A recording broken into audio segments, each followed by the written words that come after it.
If you're like me, your home desktop PC is your domain. It's powerful, it's got all your files, your shortcuts are laid out perfectly, and you always feel comfortable.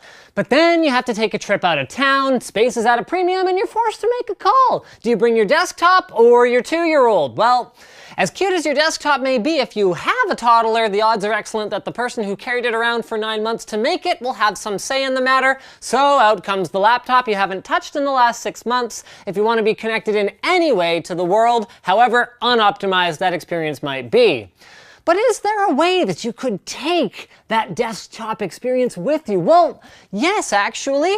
Great question, viewer, by the way. There is, and it's pretty darn awesome. In this magical world of technology, we have a plethora of applications that allow you to control a computer remotely via another computer or even a mobile device, whether you're on site or off.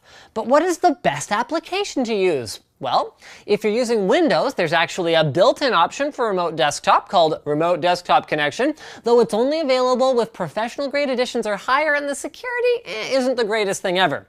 The main benefits of the integrated solution are that it allows for a high level of control, you can manage all your applications and transfer files between PCs with ease, and it doesn't require any additional software to set up. Some downsides, however, are that you can only connect from a Windows machine to a Windows machine using this software. None of that freaky deaky Mac Windows cross-platform nonsense going on. And while if you're connected within your local network, it's pretty easy, it's just a matter of enabling it on the host computer, configuring your settings so only computers that you control can access it remotely, and then typing in the name of the computer when you want a remote control and hit Enter. It becomes a little more difficult when remoting in from the outside of your network, as you'll have to manually open up some ports on your router. Full details on how to do that can be found at the Lifehacker link in the video description. But of course, there are also plenty of third-party solutions that fit the bill as well. If you're looking for an extremely simple option, then a program like TeamViewer has you covered. It takes minutes to set up an account, and you can even use it without an account if you prefer. You just need the connection ID and password from the computer that you're trying to access. You can use TeamViewer at no charge for personal use, the definition of which you can find on their website, and you can get full access to all your programs, share files, kind of slowly, but it works, between your PCs, and switch between monitors if you have a multi-monitor setup, all within a very simple interface. And they even have a mobile app so you can access your home PC no matter where you are. TeamViewer hosting works on Windows, Mac, and Linux, and you can get clients in those, and Android, iOS, and even Windows Phone. So much cross-platform love, man.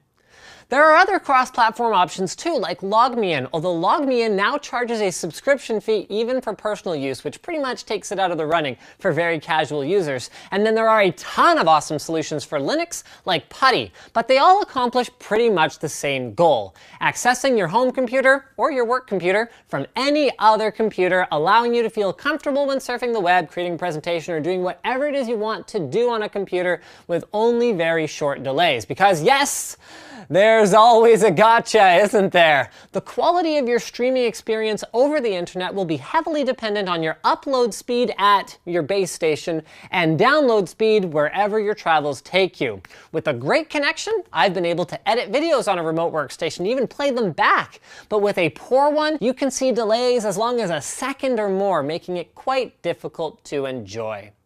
Speaking of things that are easier to enjoy when they don't have much delay, DDR4 memory, and more specifically XPG Z1 DDR4 from ADATA, the sponsor of today's video. This is the memory that we use in our DDR3 versus DDR4 apples to apples comparison video on my other channel, and the whole lineup is pretty darn spiffy if you're looking for memory for your new LGA 2011-3 system with a 6-core or 8-core processor. It's available in speeds of up to 2800 megahertz with transfer speeds of up to 22 gigabytes per second, and does that while being more reliable and while consuming 20% less power than comparable DDR3 kits. So if you're looking for some ballin' RAM to go with your ballin' new CPU, check out ADATA's XPG Z1 series. Thanks to ADATA for sponsoring this episode of Fast as Possible. And thanks to you for watching. Like the video if you liked it, dislike it if you disliked it, leave a comment letting me know if you have suggestions for future Fast as Possibles. And as always, don't forget to subscribe to TechQuickie for more videos just like this one.